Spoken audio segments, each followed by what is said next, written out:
A giant of the sustainable city movement, Danish architect Jan Gehl is known for his seminal books, including Life Between Buildings, Cities for People, and How to Study Public Life. He is a practicing urban design consultant and professor of urban design at the School of Architecture at the Royal Danish Academy of Fine Arts in Copenhagen. Gehl has extensively researched the form and use of public space and put his findings to practice in multiple locations throughout the world, as far and wide as Copenhagen, London, Sydney, Amman, New York, and Perth. Jan Gehl has co-founded Gehl Architects in 2000 together with Helle Soholt and held a partner position until 2011. He's currently a senior advisor at Gehl Associates. He also continues to research and develop the people-first approach through his books and lectures. Amongst his many accolades, he is an honorary fellow of RIBA, AIA, RAIC, and PIA. In 1992, Jan Gehl received the Honorary Doctor of Letters from Heriot Watt University in Edinburgh.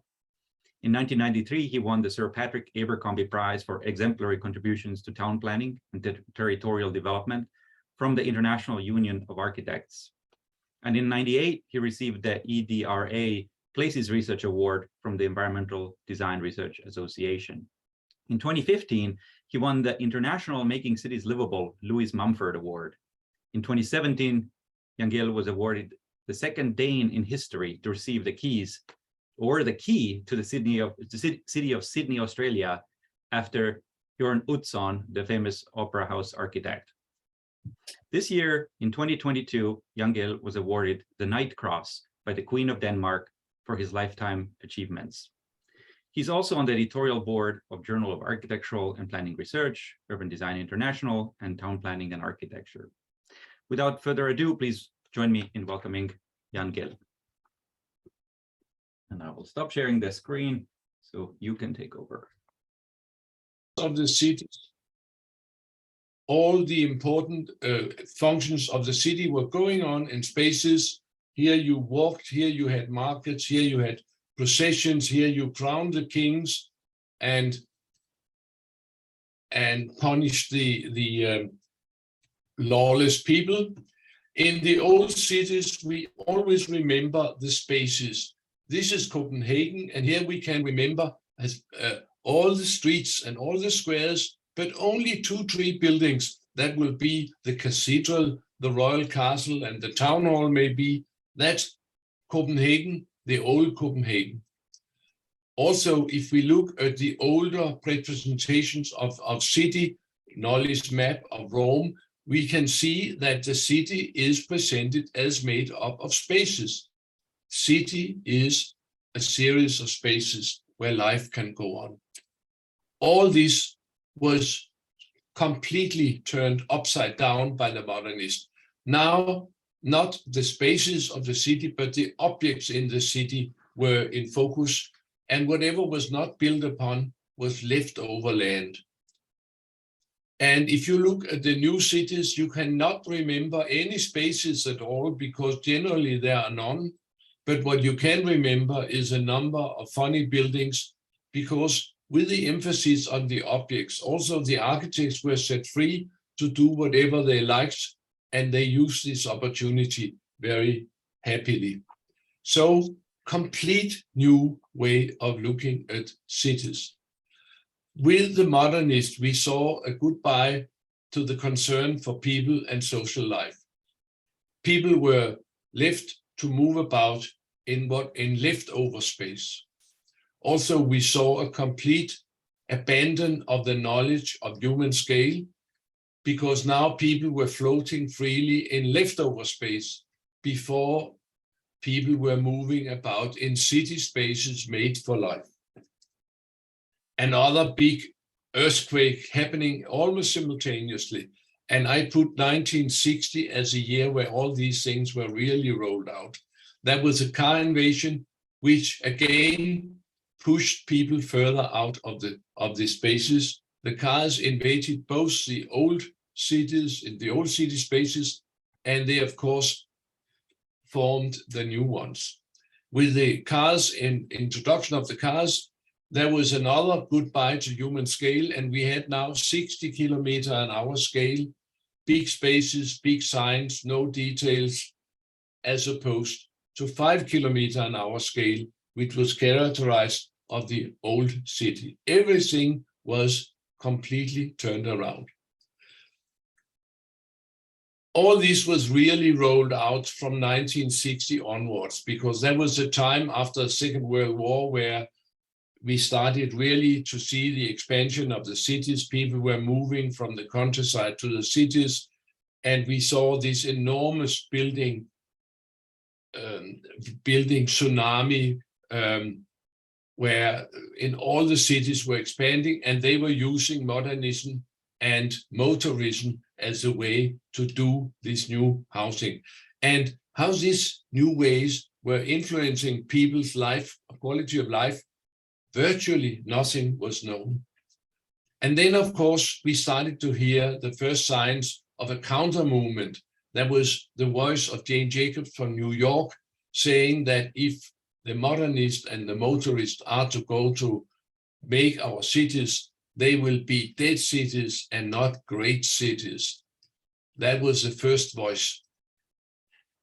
Still, Jane Jacobs has a fantastic standing in urban design as a mother of humanistic city planning. This is the poster in Toronto 2017. Jesus looked after the end of time, but Jane Jacobs still are looking seriously after the coming times. My own education, I've told about it before, but I was graduated in 60. I was trained in the 50s. And what did we do in the 50s? We spent 5 years making patterns from a high 5 kilometer on models, 5 kilometer up in the air. We are putting objects around. We were told that it doesn't matter how you build, because people will adapt anyway. So what really matters was to make beautiful patterns of the buildings. And this guy, this chap, would say that the ideal housing area is something which looks great from a freeway. Here he has done some of his buildings in Sweden. I went out of School of Architecture to do all these wonderful things. And then, of course, I met and married this psychologist. And suddenly we had all these questions in the house. Why are you architects not interested in people?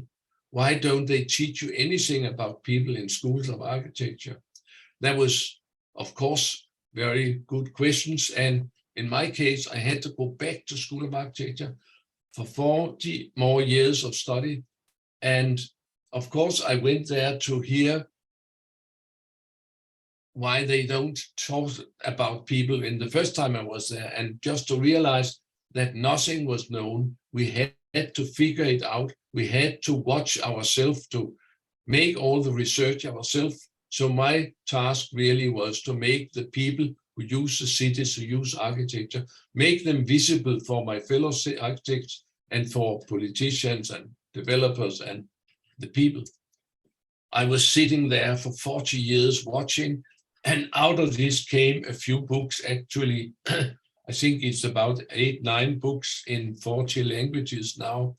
And now, 50 years later, I can realize that we have quite a bit of literature now, of knowledge of how the built environment influenced people's quality of life. Starting with Jane Jacobs, my books comes in here somewhere, but I would say that we know what to do, but we are not using this knowledge enough. What we have found out, of course, was that we form the cities, but the cities to a very high degree form our quality of life. We form the buildings, but then the buildings and the way we live form the way we can live, how our children can communicate with other children, how we can contact other people, what kind of life we can have. Either we live in a isolation in a sort of tower block, or we have a place where you can walk to and from and see what's going on. We also realize that the details play a big role for what can happen in a given space. We, of course, could take an interest in seeing some of the best public spaces in the world, the Campo in Siena. And you will say this is a miracle, but might it be common sense? It's been there for 700 years. In the meantime, in our research, we have made this scheme of 12 concerns for the quality of the public realm. And there's some concerns about you should be protected against the stuff which is really worrying you. And when that is done, you should be sure to have a very comfortable, inviting environment. You should be able to walk, stand, sit, doing all the things people do when they are among other people. And then finally, there is a number of enjoyments. This should be human scale. You should be able to enjoy the positive parts of the climate. And then there is number 12 about aesthetic quality and positive sense experiences. I was, of course, taught in School of Architecture that if it looks good, it will work well. This is absolute nonsense.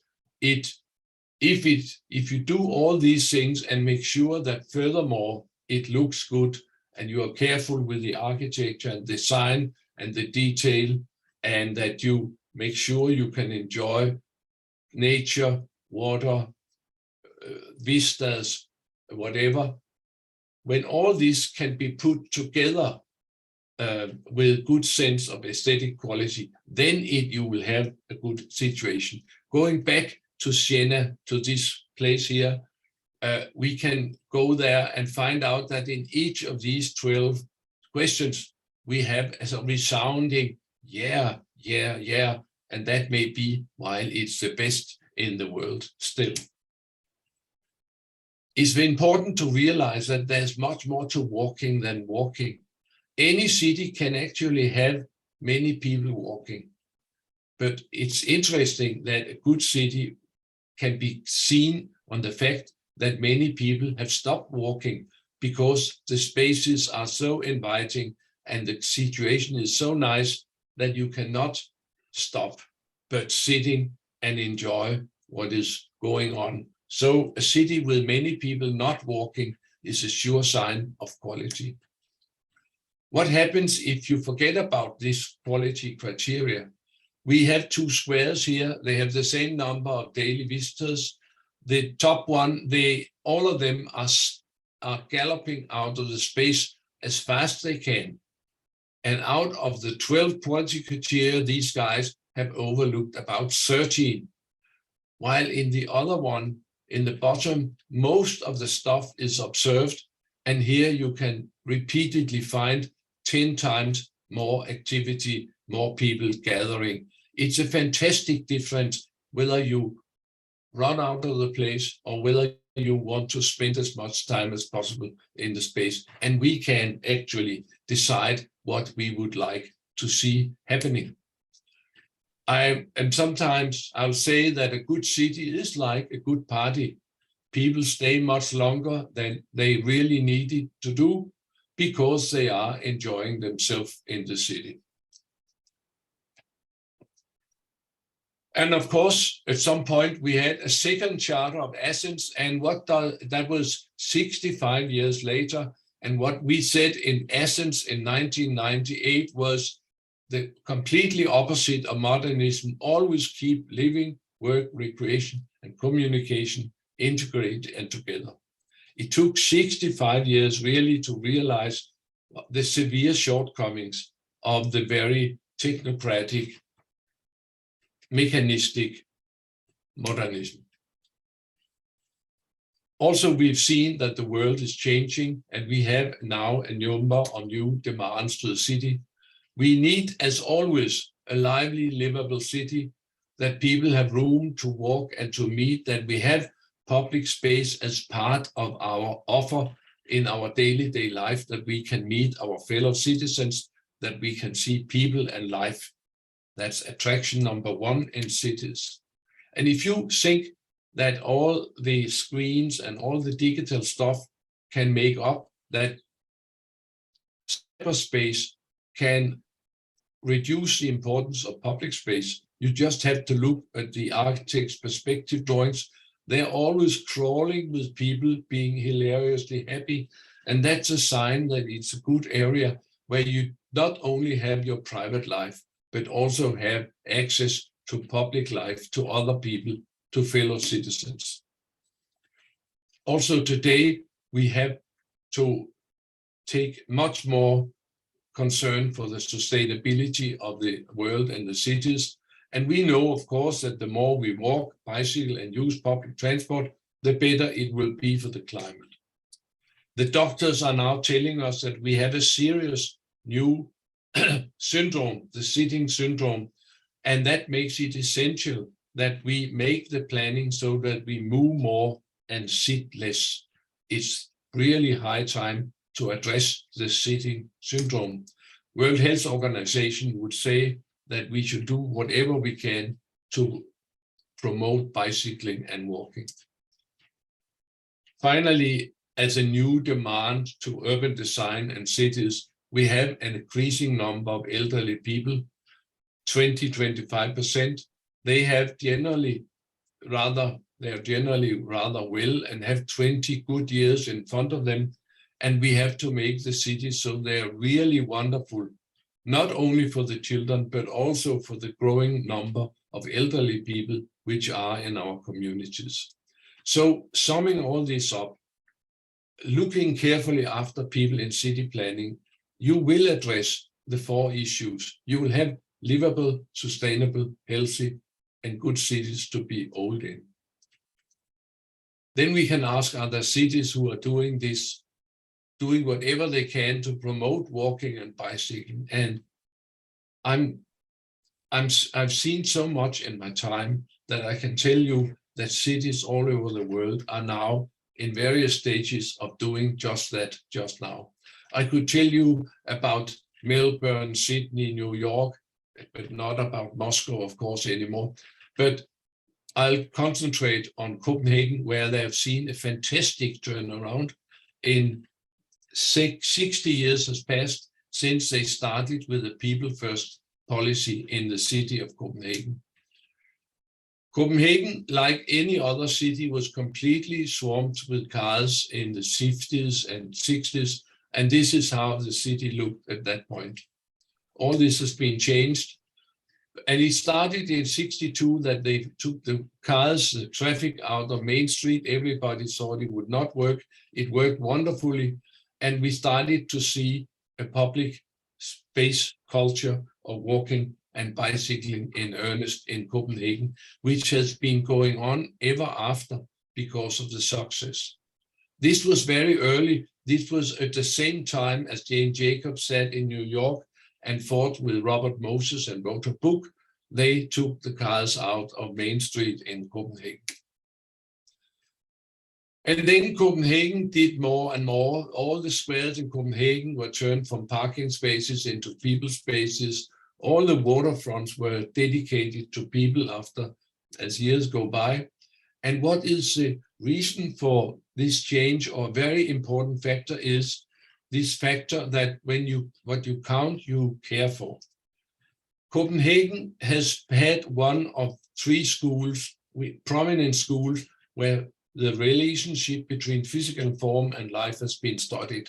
There's, of course, the New York school started with Jane Jacobs and William White's Project for Public Spaces. There's the Berkeley University School with a lot of very excellent researchers doing a number of publications. And then there was, throughout this period, the Copenhagen School, where we constantly studied Copenhagen. And that led to interaction between the city and the university, so that university and city worked closely together for a long period. Copenhagen became the first city in the world where the life in the city was studied and documented just as carefully as the traffic engineers documented the car traffic. And that means that what you count, you care for. Suddenly there was counting about people, and the politicians and the people of Copenhagen took an enormous interest in these figures about how the life was developing and how much you should do to improve the conditions for life in the city. In these 60 years, Copenhagen has seen a remarkable development of the public spaces and of the concern for people. Also, Copenhagen has made important strategies. We will be the best city in the world for people. We will be the best city in the world for bicycling. And we've seen that the university research has had an enormous influence on the policy of the city and is attributed as a main reason why Copenhagen time and again becomes the most livable city of the world. Some of the things which has happened in Copenhagen now, when it's a whole city, which should be good, is that the old streets with 4 or 5 lanes are now only 2 lanes, a median for waiting, and sidewalk and bicycle lanes all over, plus street trees. Much safer, much more beautiful, much more people-friendly. Also, the idea of continuous sidewalks so that that the bicyclists and the pedestrians have the priority, the right of way in most situations. And that's wonderful, of course, but that means that my grandchildren can now, from the age of 6, they can walk on their own to the school because they can stay on the sidewalk all the way from home to school. Copenhagen also is famous for its work with bicycle. There are bicycle lanes all over the city. Over the time, a bicycle culture has really developed. You can transport everything on your bicycles today. And they have this policy that it should always be more convenient to take your bike to go around in the city than to take your car. This has led to a strong bicycle culture.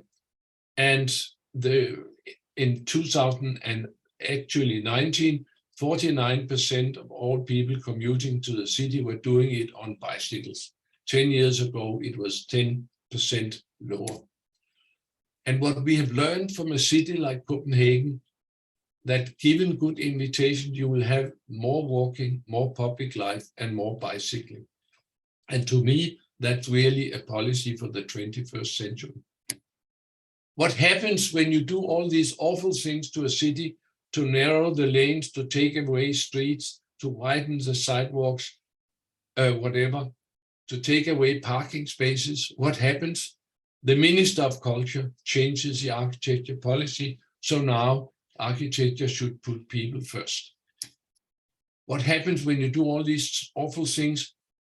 My close associate, Camilla van Deurs, who studied with me and PhD with me, worked in Gehl Architects for 10 years, is now the city architect of Copenhagen. What happens when you do all these things? You may find, lo and behold, posters of yourself on the bus stops and on the metro doors saying that you were instrumental in changing the city by your urban design research. And what happens when you do all this? You may find your city rated as one of the most livable cities in the world. This is the Monocle 21 list of most livable cities in the world, where actually all of them are quite famous for having done a lot for the life of the city, for walking and bicycling and public transport in the city. So, good luck in your ongoing work to address the human dimension in city planning wherever you work. Thank you very much. Great. Thank you so much. I'm sure we're going to have a lively audience Q&A with you here in person or Zoom person today. But I would like to just kick us off with a quick question.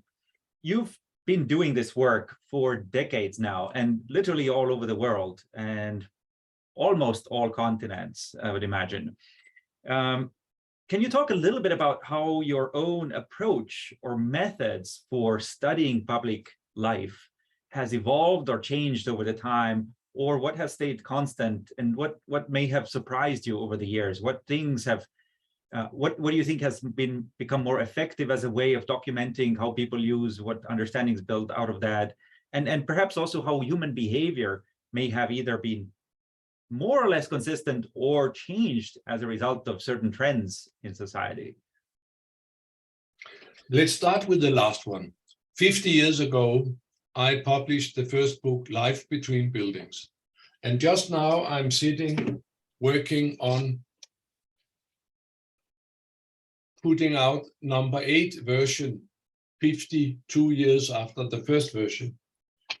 And reading it, I come to the conclusion that there's very few things which should be altered, because throughout these years, Homo sapiens has not altered that much. All the basic things about us as walking animal and Homo sapiens, they are stable. A number of other things in culture and can change, but the basics have not changed. The methods I have used and always use is this about getting the data about the life of the cities or the life in the housing areas or whatever, so that we know about how the people use this place and what is happening. Then we can start to say, this can be improved, this can be improved, this is very fine, we will just make sure that this can continue, so that I will say we work exactly like traffic engineers. We get a lot of data, and then we tell the mayor that he shall do more lanes there and more sidewalks there, more squares there, based on data. And both the mayors and the citizens are much more interested in data about life in the city than actually about traffic in the city.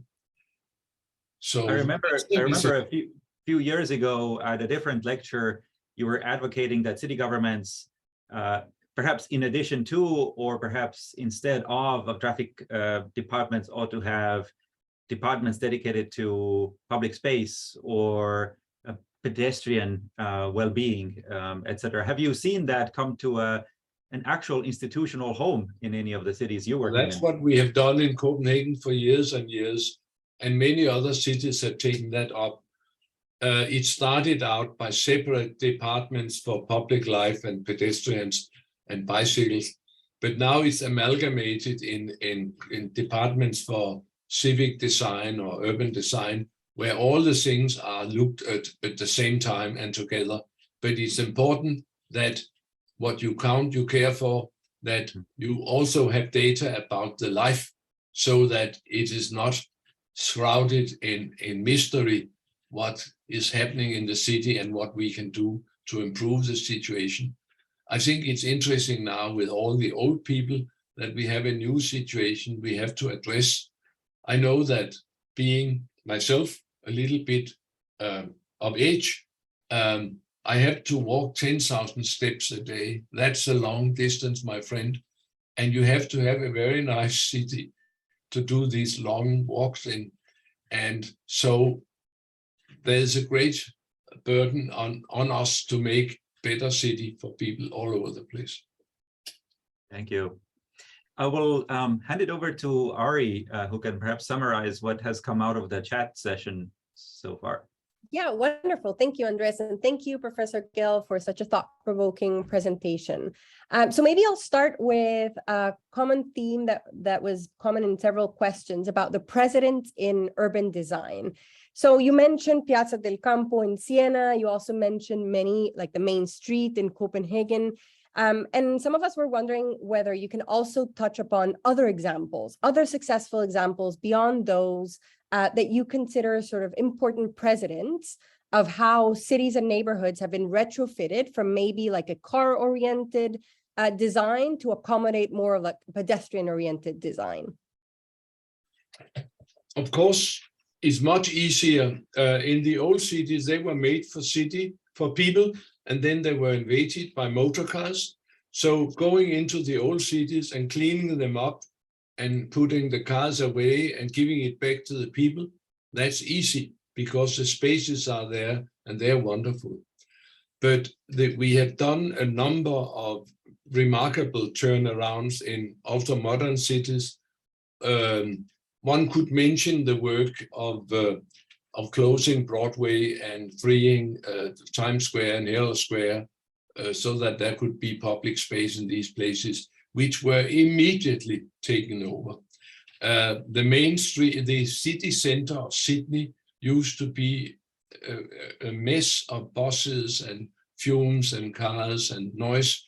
And there has been remarkable improvements. So we know of a number of cities also from made in later days who have been enormously improved. Also, we of course can point to a number of residential areas which are much nicer to be a child in and be old in than the normal residential areas which we've done in the last 50 years.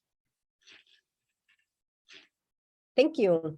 And so maybe we'll move us building on this idea of implementation and all the experience that you have in practice. You were saying during your presentation that we already know that the built environment influences people's quality of life. And so there were some people mentioning what you think are the main barriers to implementing cities for people. So for example, in the context of the US, why do you think there is so much resistance to giving up cars or the car lifestyle, and not purposing cities for people? I think you should ask yourself that question. What I and other people in the research in urban design have done is to point out the important factors. And I could also add that we have found that many cases, maybe I could take New York. When we worked as consultants to New York, everybody was kind enough to tell me and us that it will never work in New York. New York was special, it was the apple, and it was awake 24 hours a day. And as much as touching the car culture would completely be a failure. And then it was touched and new spaces were made. And then much to the surprise of everyone, everybody streamed there and started to enjoy. So it's not rocket science, it's very basic stuff. And we've seen again and again, I don't think I've ever worked in a city where they've not started by saying, that's fine and well, but that doesn't account for our city. It's special. We have a special relationship with the motor car here in Mexico City or in New York or in Australia. And it's worked every time because it appears that Homo sapiens, they are all Homo sapiens, by the way. Yeah, so following up also on this idea of implementation, do you have any thoughts on the scale? So for example, some were mentioning the idea of tactical urbanism or acupuncture. Like, do you think sort of there is an ideal scale to intervene or retrofit areas so that they can accommodate pedestrians? Yeah, of course, we can do acupuncture and we can do little trial areas and we can do placemaking here and there. What I really like is the cities where we've been able to make strategies for the whole city and for the next 20 years or 30 years, saying that we will walk towards making this a very good city for people. And that accounts for every corner and street and place in the city, and not only a particular little space here and a particular little space here. And that has been possible to implement, especially in Australian cities and in cities in Europe. Also, to some extent in New York, where they, of course, have implemented with Michael Bloomberg a policy for more bicycling and for more walking and better public space. The problem is, of course, if the next mayor takes it up and continues it. That's always the problem. But if you have a strong strategy, the next mayor is giving the strategy and is asked to follow that strategy towards this vision. And continuing on this idea that you just mentioning about sort of long-term view and like creating this sort of long-term plans for cities, what do you think, or in your experience, when you've done these, what is the role of community engagement around design? And what do you think are like good strategies to incorporate that knowledge into these long-term plans? It is my experience that the group of people who best understand the benefits of a people-friendly urban design policy is actually the citizens and the inhabitants of the areas, whatever. So we always have the strongest support from the people, and sometimes the last to be convinced are sometimes the architects and sometimes the city planners, who have a number of philosophies about that this is the right thing to do. Especially this modernism has had an enormous influence on the way architects and city planners are thinking. And people are generally much more quick to understand, hey, this could be something for me and my child and my grandfather. Thank And you. that's also why we see that all these transformation has mostly happened in existing cities where there are citizens and voters to ask for quality improvements, while in new towns, we haven't got the people who are going to live there. So the new towns are done by the developers and the architects and by the theories and whatever. And generally, many of them are not very good. We are trying at one point to make a book called Great New Towns of 21st Century. And we found out that it was very, very few places which actually was great. So we gave up the book. We'll have to work harder. But in the older cities, so much improvements have happened. Thank you. So maybe we'll switch next to a question around technology and how it has changed public space use. So Tristan, do you want to unmute yourself and ask your question? Hi, yeah. Hi, Jan. Thank you very much for the talk. So I have a question about smartphones and wearable technology, which seem to be another earthquake in terms of how social connection in public space has changed. So I'm wondering how you imagine urban design can respond to this fairly recent change in public life, and specifically how we as designers can maximize the way these devices can connect people face to face, but also to other activities around them. And this seems to be ignored quite a bit in the profession at the moment. Thank you. There is an interesting observation, that is, in all the years where all these technological digital development has happened, we have seen in the same period that public life and life in public spaces has flourished, and that more and more public spaces has been popped up and they are used eagerly, because at the same time we generally have had more leisure time, and we have more time to both be on the internet and to be present in the city. And we've seen that these two things work together. In the internet, they call people together to be on that space in that day and that place in the other day. And also many people have found to use their gimmicks, but they use it in the public space so they can have the best of two worlds. They can talk with their friends on the internet and at the same time see what's going on in the neighborhood. So I do think that this idea that cyberspace would make public space redundant is not at all valid. Also, I believe strongly that we are a species with a biological history, and that will be the base of everything we do until the end of this species, whatever. Where are you sitting with all these windmills in the background? That's actually Copenhagen. But I'm not in Copenhagen right now. I thought I could recognize something. Yeah.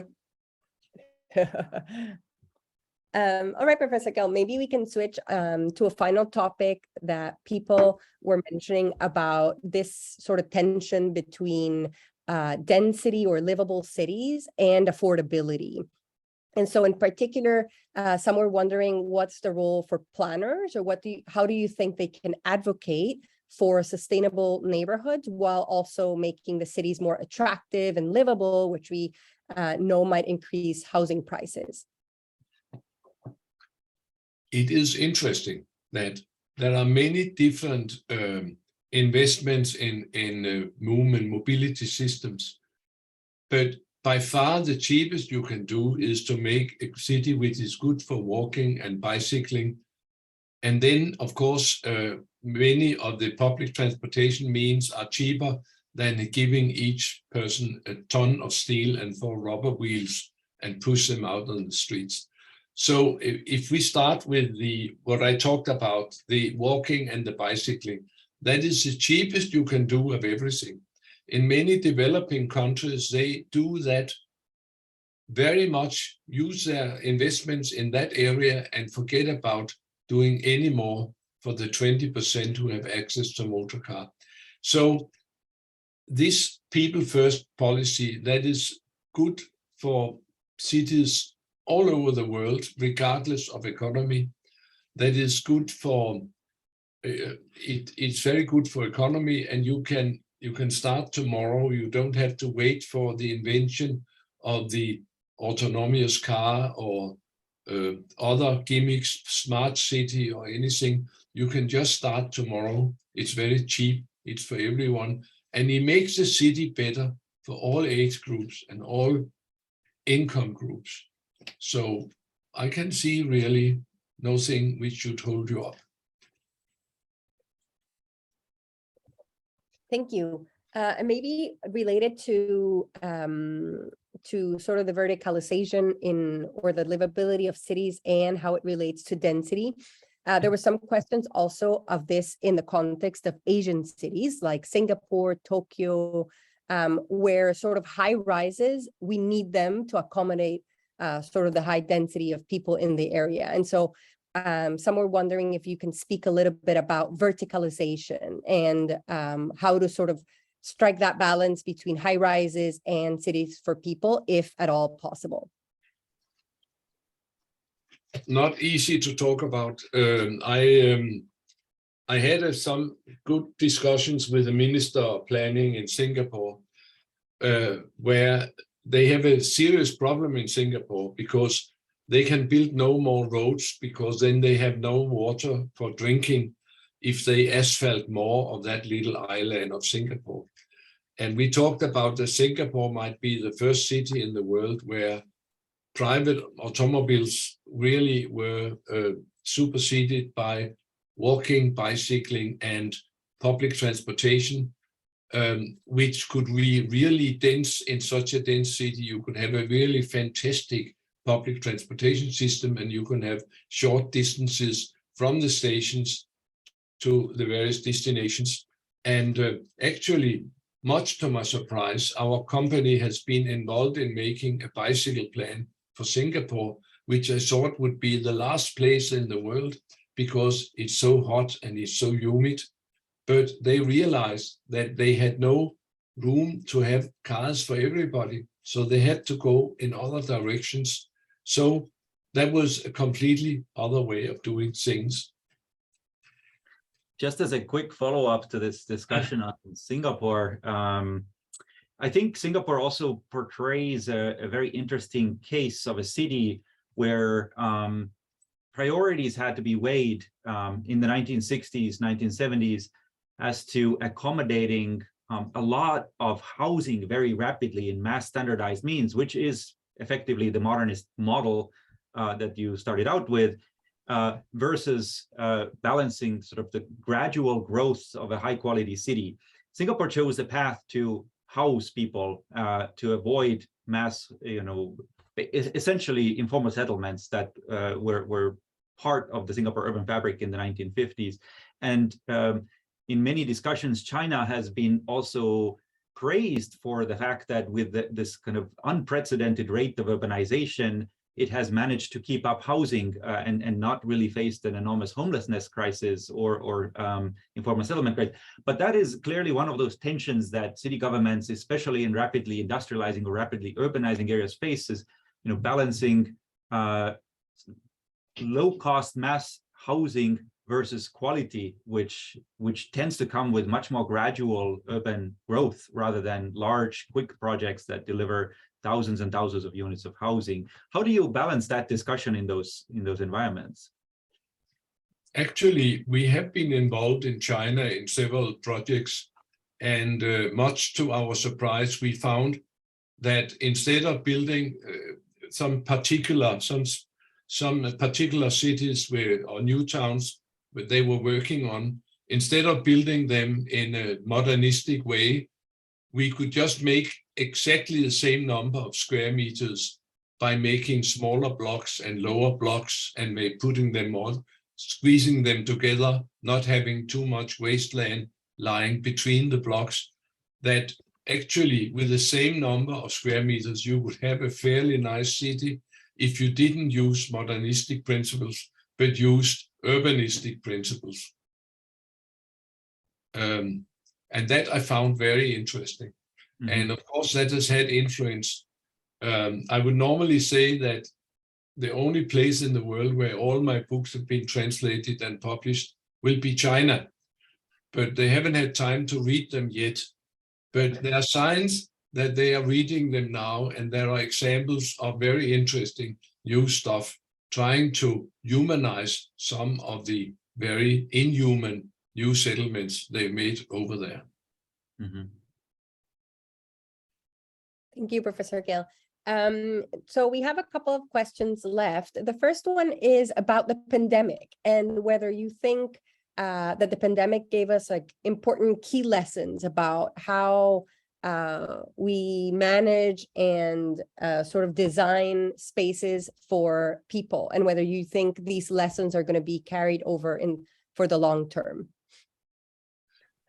Okay, I have addressed this very frequently because when the pandemic was at its worst, people said that in the future, all sidewalks should be 6 meters wide so that people could keep distance, and the lifts in high buildings should be 6 by 6 meters so you could stand in each corner and whatever. And basic on this was that it was the task of the urban designers and the architects to make healthy cities. And I was saying, stop that. Look at history. World has been hit by numerous catastrophes, inundations, earthquakes, everything, and wars. Every time it's over, they pop back to being Homo sapiens again. And when we had serious health problems like the tuberculosis around the turn of previous century, there was this idea that through modernism, the architecture, you could make a healthy architecture, and that the architects could save the world.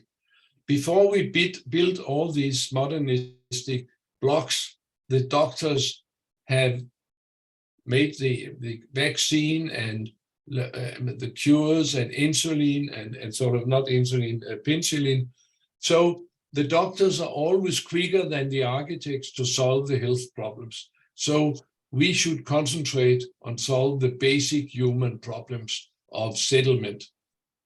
Leave the doctors and to the epidemics. They're quicker and better.